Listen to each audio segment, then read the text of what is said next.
Olá, eu sou o professor João Ronaldo Soares, educador social da Casa do Garoto, ligado ao programa de inclusão produtiva, preparação para o trabalho e renda.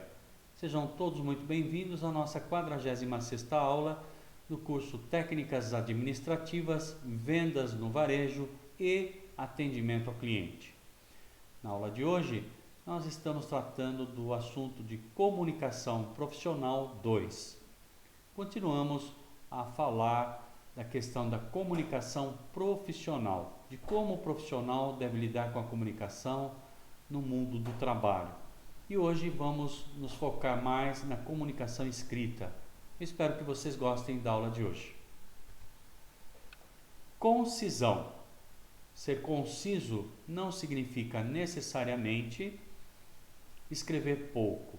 Significa evitar a repetição de ideias e palavras. Significa tirar do texto as informações desnecessárias dentro de um certo contexto. Então, o oposto da concisão, nós vamos ver, é a prolixidade, né? Então, a tendência de escrever demais. Nós temos que escrever o necessário para transmitir as nossas ideias. É necessário, no entanto, que você tenha cuidado ao ser conciso, pois deixar informações importantes de fora de uma proposta de prestação de serviços, por exemplo, poderá prejudicar todo um projeto. Ser conciso é ser objetivo e direto, não superficial. Vejamos exemplos de um texto com e sem concisão. Ok? Vamos ver? Texto sem concisão. Diante do ato de natureza hostil, a decisão tomada no âmbito da diretoria foi a de proibir a permanência de estranhos nos limites do empreendimento. Neste momento, nós acreditamos que tudo será mais fácil na eventualidade de isso voltar a acontecer. Ok? Vamos ver o mesmo texto escrito de uma maneira mais sóbria, né? Vamos ver? Diante do ato hostil, se alguém não sabe o que significa hostil, é ato de agressividade, né? Violência. Hostilidade é sinônimo de violência. Então, diante do ato hostil, a decisão da diretoria foi a de proibir a permanência de estranhos nos limites do empreendimento. Acreditamos que tudo será mais fácil se isso voltar a acontecer. Perceberam que houve uma enxugada, né? Quer dizer, os termos repetitivos foram tirados. Ficou só o tema, o assunto pertinente à discussão, à transmissão da informação. Então, aquilo que eu falei, o contrário de concisão é prolixidade. Uma pessoa prolixa é que usa palavras em demasia ao falar ou escrever, que não sabe sintetizar o pensamento, conforme o dicionário Hawais 2009. Ok, gente? Então, prolixo é um político, prolixo é alguém que queira explicar tão detalhadamente um tema que fica repetitivo, né? E cansativo. Hoje vivemos na época da geração Z, nós já falamos isso, né? Das gerações. E a geração Z é instantânea.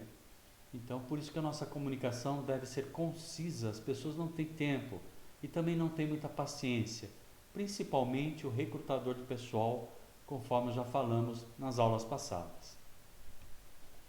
Vamos para a atividade 1, que é para fixar os conceitos, não é? Leia a frase: Ana estava com sede. Bebeu água, Ana preferia beber suco. Essa é a mensagem. Ao lermos essa frase, percebemos que há coerência, pois entendemos o que ela quer transmitir, né? Ela está com sede, bebeu água, mas gostaria de beber suco. Ficou claro? Porém, não há coesão, pois além de faltar conectivos de coesão, quer dizer, uma frase ligando a outra, há também repetição do sujeito e erros de pontuação. Então, nós vamos escolher agora a alternativa correta e vamos ver no próximo slide a resposta, né? qual das alternativas poderia ter a coerência, né, adequada? Alternativa A: Ana estava com sede e bebeu água, embora preferisse beber suco. B: Ana estava com sede, então ela bebeu água porque não tinha suco. C: Mesmo preferindo suco, Ana bebeu água, ela estava com sede. Letra D: Ana bebeu água, mas queria suco, ela estava com sede. Confuso, né? Essa é uma questão que pode cair no Enem, essa é uma questão que pode cair numa avaliação de um teste de fluência verbal, né? Num processo seletivo. Por isso que é importante treinarmos bastante, né, esse tipo de exercício a fim de fixar os nossos conceitos. Qual alternativa que você prefere? A, B, C ou D? Se você precisar de mais tempo, segure o vídeo, né, e prossiga assim que tiver certeza. Se não, vamos à resposta correta? Resposta correta é a letra A. Ana estava com sede e bebeu água, embora preferisse beber suco. Ok? Pontuação correta, coerência e conectividade. Tá certo?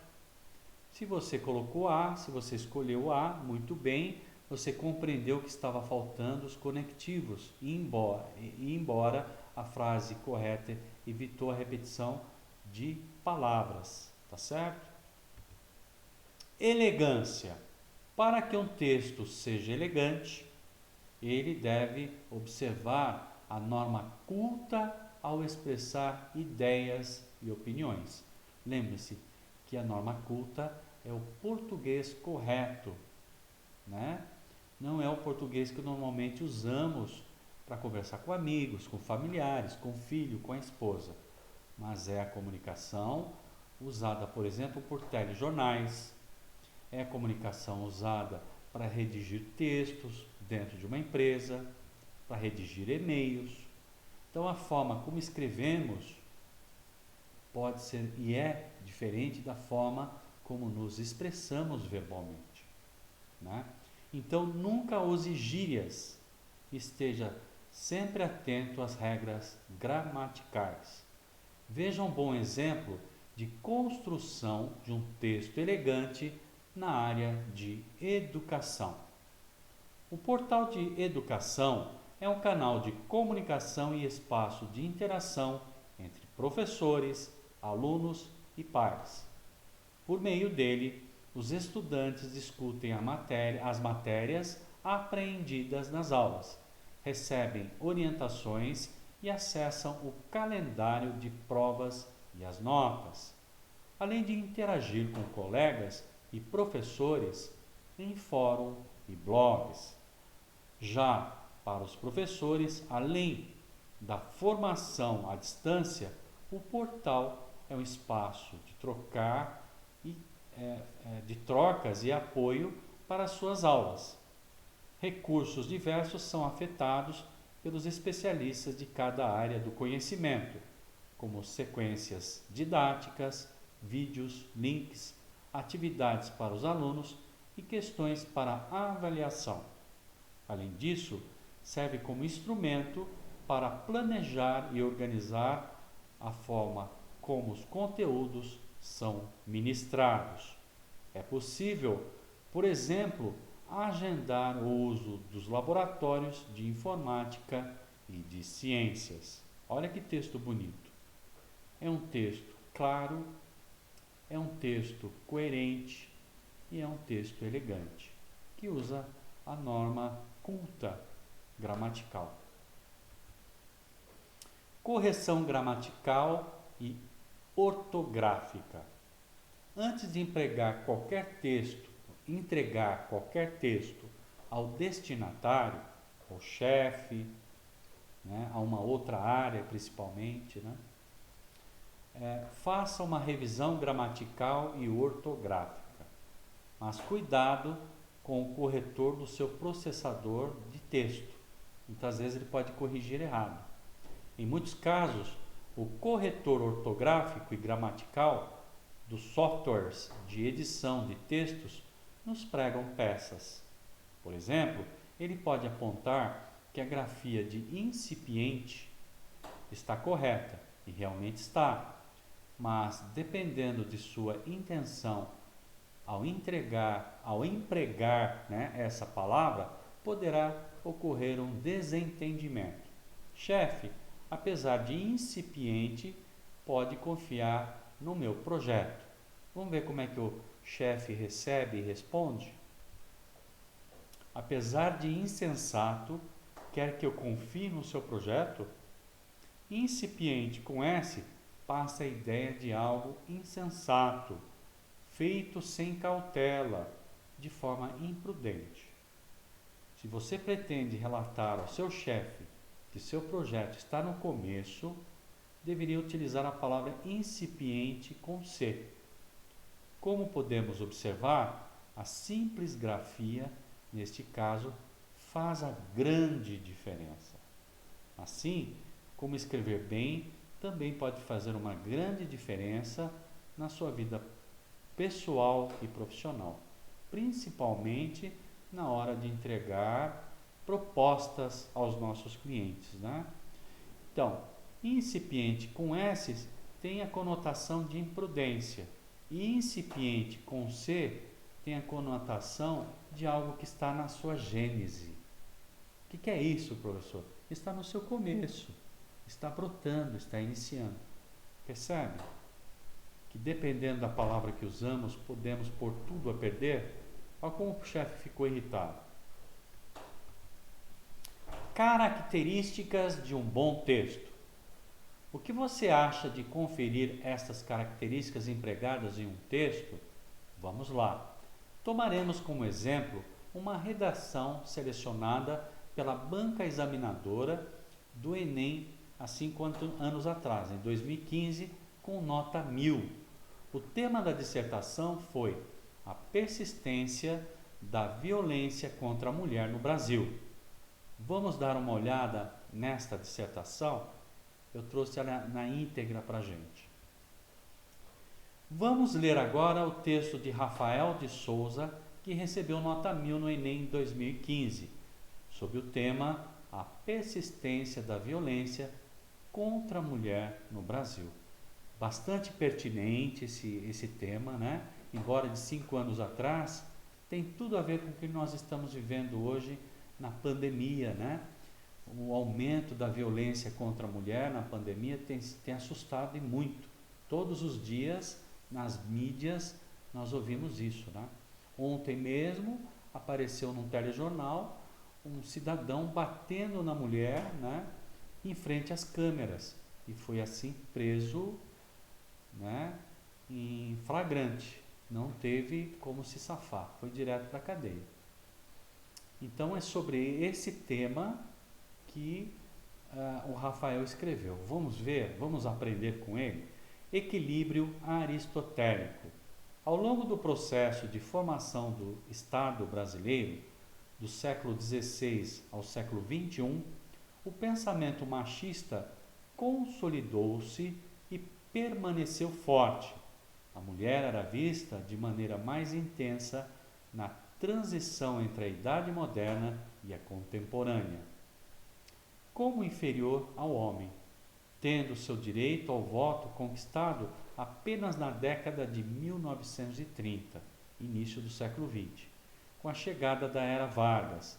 Com isso, surge a problemática da violência de gênero, dessa lógica excludente que persiste intrinsecamente ligada à realidade do país, seja pela insuficiência de leis, seja pela lenta mudança de mentalidade social, que permanece até hoje. É indubitável que a questão constitucional e sua aplicação estejam entre as causas do problema. De acordo com Aristóteles, a política deve ser utilizada de modo que, por meio da justiça, o equilíbrio seja alcançado na sociedade. De maneira análoga, ou seja, parecida, é possível perceber que no Brasil a agressão contra a mulher rompe essa harmonia. Haja vista que, embora a Lei Maria da Penha tenha sido um grande progresso em relação à proteção feminina, há brechas que permitem a ocorrência dos crimes, como as muitas vítimas que deixam de efetivar a denúncia por serem intimidadas. Desse modo, evidencia-se a importância do reforço da prática da regulamentação como forma de combate à problemática. Outro sim, destaca-se o machismo como impulsionador da violência contra a mulher. Segundo Durkheim, que é um sociólogo, o fato social é uma maneira coletiva de agir e de pensar, dotada de exterioridade, generalidade e coercitividade. Seguindo essa linha de pensamento, observa-se que o preconceito de gênero pode ser encaixado na teoria do sociólogo, uma vez que, se uma criança vive em uma família com esse comportamento, tende a adotá-lo também por conta da vivência em grupo. Assim, o fortalecimento do pensamento da exclusão feminina, transmitido de geração a geração, funciona como uma forte base dessa forma de agressão, agravando o problema no Brasil. Percebam como o texto está muito bem construído, o vocabulário bastante rico e a linha de pensamento, né? Ele vai trazendo a linha de pensamento, construindo através da história, através de eventos que acontecem no cotidiano e vai alinhavando o seu pensamento para chegar à sua conclusão. Entende-se, portanto, que a continuidade da violência contra a mulher na contemporaneidade é fruto da ainda fraca eficácia das leis e da permanência do machismo como intenso fato social. A fim de atenuar o problema, o governo federal deve elaborar um plano de implementação de novas delegacias especializadas nessa forma de agressão, aliado à esfera estadual e municipal do poder, principalmente nas áreas que mais necessitem, além de ampliar campanhas de abrangência nacional junto às emissoras abertas de televisão como forma de estímulo à denúncia desses crimes. Dessa forma, com base no equilíbrio proposto por Aristóteles, esse fato social será gradativamente minimizado no país. Aí ele faz a conclusão. Percebe que o texto tem um começo, meio e fim. E muito bem articulado. Fonte: Guia do Estudante, disponível no link aqui, acessado no dia 22 de outubro de 2020. Então, espero que tudo que estamos falando na aula de hoje seja estímulo para que vocês aumentem o vocabulário de vocês. E qual a melhor maneira de você ser um bom redator? Lendo bastante. Quanto mais lemos, mais aprendemos. Se encontramos uma palavra que desconhecemos, então consultamos o nosso dicionário, né, analógico, né, que é o livro, ou então consultamos o Google para descobrir o significado. E as palavras muitas vezes podem mudar de significado conforme o contexto, como foi a palavra que nós acabamos de dizer para vocês. Vamos para a atividade 2. Mariana, responsável pelo gerenciamento dos dados da sua empresa, precisa informar aos responsáveis de cada filial que o processo de backup de dados mudou. Leia os parágrafos e depois organize-os numa sequência lógica de forma a tornar o texto coerente. Então nós temos os recortes aqui e à direita nós vamos ter que montá-los, né? Então está fora de ordem. Vamos ler assim mesmo fora de ordem e aí vocês vão ter um tempo para conseguir ordenar. E no próximo slide nós veremos a resposta correta. O responsável por realizar o backup deverá enviar a matriz as fitas magnéticas, observando os procedimentos abaixo. Depois vem, importante, nenhuma fita magnética que deve permanecer na filial. Solicitamos que tais providências sejam realizadas pelos responsáveis até a data tal, com o objetivo de assegurar o backup dos dados contidos nos servidores das filiais. Encaminhamos as diretrizes abaixo em substituição à diretriz administrativa 2005/36, backup, padrões e procedimentos. E o procedimento foi alterado de modo que o backup dos dados gravados nos servidores das filiais passou a ser armazenado no data center da matriz. Deem uma pensada, uma avaliada e tentem montar agora o texto de uma forma coerente, concisa, lógica e objetiva. É um exercício que parece banal, mas que causa grandes problemas. A gente tem que aprender a montar um texto com começo, meio e fim, como foi o texto que nós vimos do Enem, tão atual, né? Mais atual impossível. Vamos ver a resposta correta?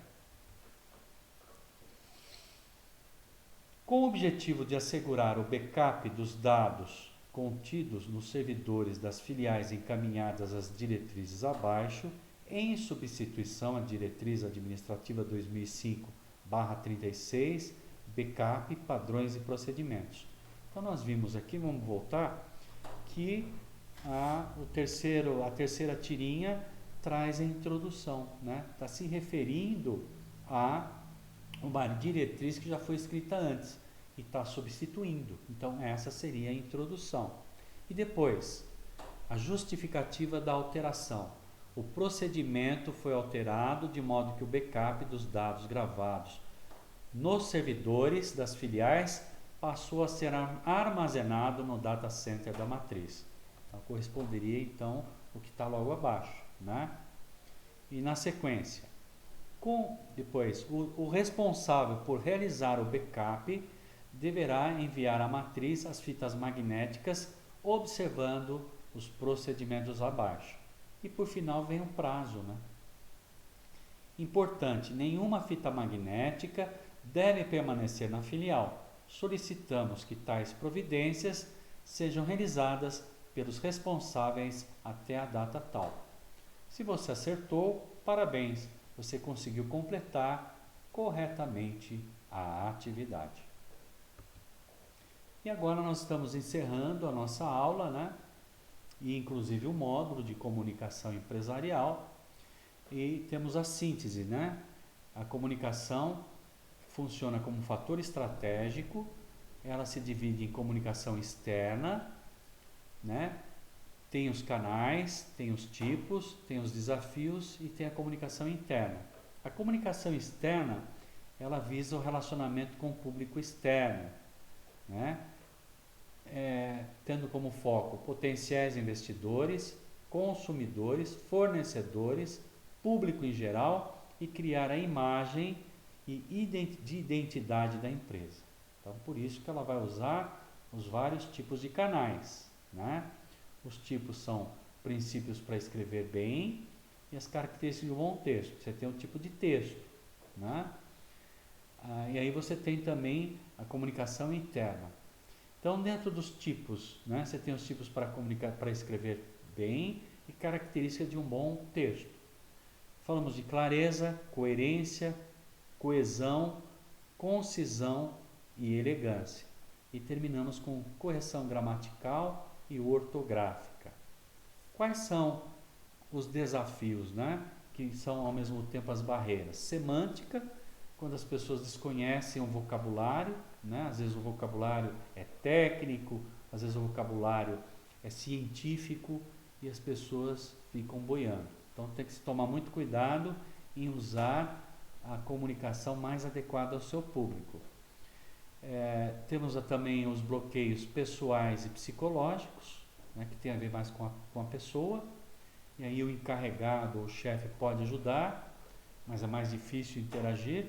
E temos os bloqueios físicos e geográficos, que podem ser superados a partir da tecnologia, né, das videoconferências que estão sendo muito utilizadas hoje.